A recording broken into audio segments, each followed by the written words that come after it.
बिस्मिल्लाहिर्रहमानिर्रहीम। आज का जो हमारा टॉपिक है वो है फिक्सेशन एंड स्टेबलाइजेशन। ठीक है, जो कुछ क्वेश्चंस आप लोगों के माइंड में होते हैं या जिनमें कंफ्यूजन होती है कि what is fixation, what is stabilization and are they same. ठीक है, कि क्या ये सेम होते हैं या नहीं। ठीक है, तो देखते हैं कि ये सेम होते हैं या नहीं होते।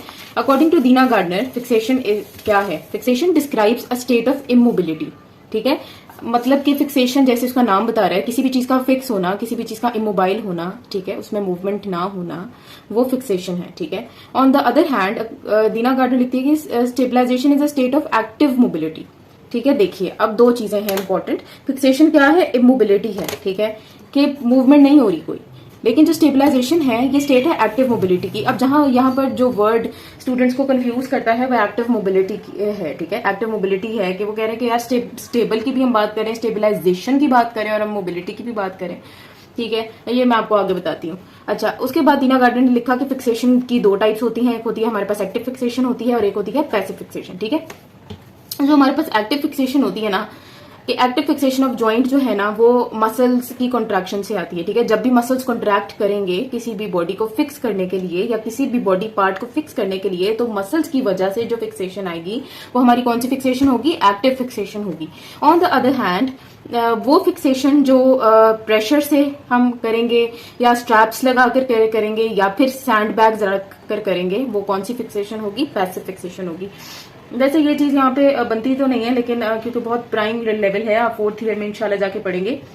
स्पाइनल कॉर्ड इंजरी का पेशेंट जब भी हम मतलब कि जब भी किसी पेशेंट को रोड साइड पर देखते हैं तो सबसे पहला जो फेक फार्ज होता है ना मेडिकल प्रोफेशनल का, कि वो सबसे पहले उसकी नेक को स्टेबल करे, उसके नीचे सैंड बैग्स रखे ताकि उसकी नेक का फ्रैक्चर तो छोड़ें, अगर उसकी स्पाइनल कॉर्ड इंजरी नहीं हुई ना तो सिर्फ उसको गलत तरीके से ट्रांसफर करने की वजह से ना उसकी नेक इंजरी ना हो जाए, तो वहां पर हम सैंड बैग्स यूज करते हैं। उसकी नेक के नीचे सैंड बैग्स रखते हैं ताकि उसकी नेक जो है वो न्यूट्रल, उसकी जो सर्वाइकल स्पाइन है वो न्यूट्रल रहे। ठीक है, और उसकी जो स्पाइनल कॉर्ड इंजरी है वो ना हो। ठीक है, क्योंकि ना स्पाइनल कॉर्ड इंजरी होती नहीं है मोस्ट ऑफ द टाइम, गलत तरीके से जब लोग पेशेंट को ट्रांसफर करते हैं तो स्पाइनल कॉर्ड इंजरी हो जाती है। ये चीजें खैर आप फोर्थ ईयर में पढ़ेंगे, मैं इसको डिटेल में नहीं बता रही, बस मैंने स्टेबलाइजेशन भी बताया था। अच्छा जी, नेक्स्ट है जो आगे दीना गार्डनर लिखती है कि fixation is a means of preventing movement in a joint. ठीक है, फिक्सेशन का क्या मतलब है? ये एक तरीका है किसी भी जॉइंट में मूवमेंट को प्रिवेंट करने का। ठीक है, जब भी हम उसको फिक्स करेंगे तो उसमें मूवमेंट नहीं होगी। इसकी एग्जांपल उसने कैसे दी कि जब भी कोई भी ह्यूमन, कोई भी पेशेंट कोई पोस्चर मेंटेन करता है वो फिक्सेशन है। या दूसरा उसने कहा कि localizing movement at a single joint means fixing the origin and insertion of insertion, ठीक है, ऑफ अ मसल। ठीक है, अच्छा अब सिचुएशन क्या है? जब भी किसी जॉइंट पर मूवमेंट होती है या कोई मसल मूवमेंट को प्रोड्यूस करता है तो नॉर्मल मैकेनिज्म क्या है या मोस्ट ऑफ द टाइम क्या होता है कि जो ओरिजिन होता है मसल का वो फिक्स होता है। ठीक है, और मूवमेंट कहां पर प्रोड्यूस होती है? मसल के इंसर्शन पर। ठीक है, यही बात उसने की कि जो बॉडी का ये मैकेनिज्म है ना कि ओरिजिन फिक्स होता है, मसल जहां से ओरिजिनेट कर रहा होता है, जहां से निकल रहा होता है और जहां पर लग रहा होता है। मसल जहां से निकल रहा होगा उसको ओरिजिन कहते हैं, और जहां पर जाकर मसल जो है लगता है उसको इंसर्शन कहते हैं। और जब भी कोई फोर्स एक्ट करती है मसल पर या मसल कॉन्ट्रैक्ट करता है तो मसल का ओरिजिन फिक्स रहता है और उसका इंसर्शन मूव करता है। यही एग्जाम्पल उसने फिक्सेशन में भी दी है। आई होप आपको ये बात समझ आ गई होगी। नेक्स्ट हम बात करते हैं, उसने स्टेबलाइजेशन के बारे में बात की कि जो स्टेबलाइजेशन है बॉडी एरियाज की वो जरूरी है किसी भी एक्टिविटी को एक सुटेबल बैकग्राउंड प्रोवाइड करने के लिए। ठीक है, और कुछ एडजस्टमेंट जो है वो इन एरियाज की पोजीशन में की जाती हैं ताकि मूवमेंट के दौरान ये स्टेबल रहे, स्टेबिलिटी इंश्योर हो और ताकि मूवमेंट में एफिशिएंसी आए और बैलेंस मेंटेन रहे। अब ये 4-5 लाइनें दीना गार्डनर की हैं जो मैंने आपको पढ़ के सुना दी, एग्जैक्ट यही दीना गार्डनर में लिखी हुई है। अब इसके पीछे कॉन्सेप्ट क्या है? ठीक है, अब जो बेसिक मैंने आपको बात करनी है फिक्सेशन की और स्टेबलाइजेशन की, देखें ये एग्जाम्पल दीना गार्डनर में नहीं दी हुई लेकिन समझाने के लिए मैं बात कर रही हूं। जब भी ह्यूमरस एलिवेट करता है, एबडक्शन होती है, तो क्या होता है? इंशाल्लाह आप ये डिटेल में कॉन्सेप्ट पढ़ेंगे फोर्थ ईयर में, थेराप्यूटिक्स की बुक में बहुत अच्छा लिखा हुआ है।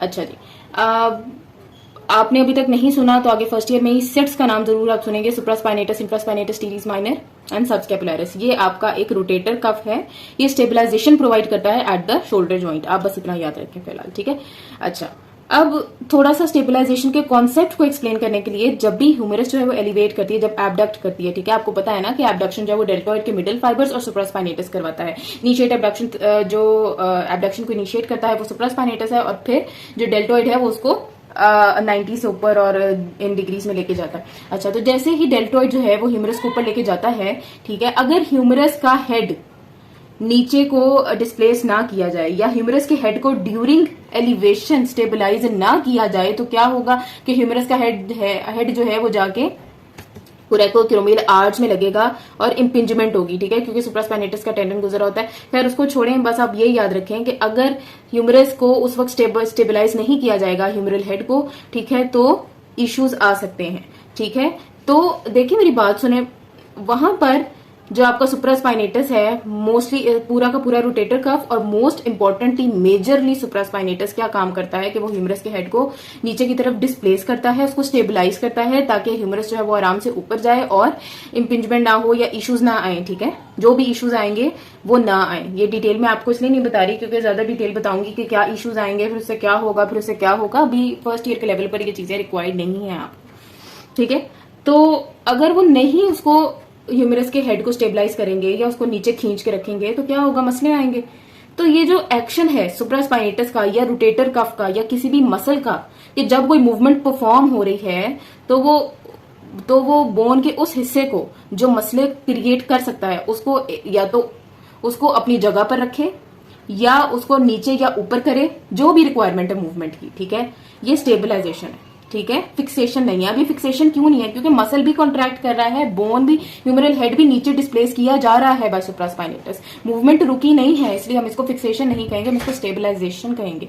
फिक्सेशन तब होगी जब ओरिजिन जो है मसल का फिक्स कर दिया गया, ओरिजिन हिल हुल तो नहीं ना रहा, इधर उधर तो नहीं जा रहा या मूवमेंट तो नहीं हो रही ओरिजिन में, ओरिजिन फिक्स कर दिया गया और फिर इंसर्शन पे अगर मूवमेंट आएगी तो उसे हम फिक्सेशन कहेंगे। लेकिन अगर मूवमेंट हो रही है, मसल कॉन्ट्रैक्ट कर रहा है, मसल कॉन्ट्रैक्ट करके किसी ना किसी बोन को या जॉइंट सरफेस को कॉन्ट्रैक्ट करके मूवमेंट प्रोड्यूस करके स्टेबल कर रहा है, तो उसको हम स्टेबलाइजेशन कहेंगे, इसको फिक्सेशन नहीं कहेंगे, ठीक है। ये मेजर फर्क है स्टेबलाइजेशन और फिक्सेशन के अंदर। दीना गार्डनर में आप लाइंस को रट्टा लगा लेंगे लेकिन समझ नहीं आती, तो इस लाइन का यही मतलब है कि जब वो अपना मसल जो भी मसल स्टेबलाइजेशन में इन्वॉल्व है, जब वो अपना फंक्शन अच्छे तरीके से परफॉर्म करेंगे तो एक सूटेबल बैकग्राउंड प्रोवाइड होता है ना एक्टिविटी को, और आराम से मूवमेंट हो जाती है, ये एक्टिविटी आपकी परफॉर्म हो जाती है, ठीक है। फिर उसने कहा कि अब देखें, जब भी स्टेबलाइजेशन हमारा अल्टीमेट गोल होता है तो हमें एडजस्टमेंट करनी पड़ती है पोजीशन में, ठीक है, कुछ एरियाज को, बॉडी के कुछ एरियाज को एडजस्ट करना पड़ता है ताकि स्टेबलाइजेशन इंश्योर हो सके, ताकि स्टेबल हो सके, ताकि मूवमेंट आराम से हो सके, ठीक है। तो आई होप आपको ये कॉन्सेप्ट समझ आ गया होगा, ठीक है। और ज्यादा उस एग्जांपल के बारे में नहीं सोचना, बस उसका क्रक्स ये कि जो रोटेटर कफ है वो स्टेबलाइजेशन प्रोवाइड करता है, वो कैसे, अगर वो कॉन्ट्रैक्ट करके मूवमेंट प्रोड्यूस करके स्टेबलाइजेशन प्रोवाइड नहीं करेगा तो मूवमेंट नहीं हो सकती, ठीक है, ह्यूमरस जब वो एलिवेट नहीं करेगी और एबडक्शन में इशू आएगा। बस ये मेन बात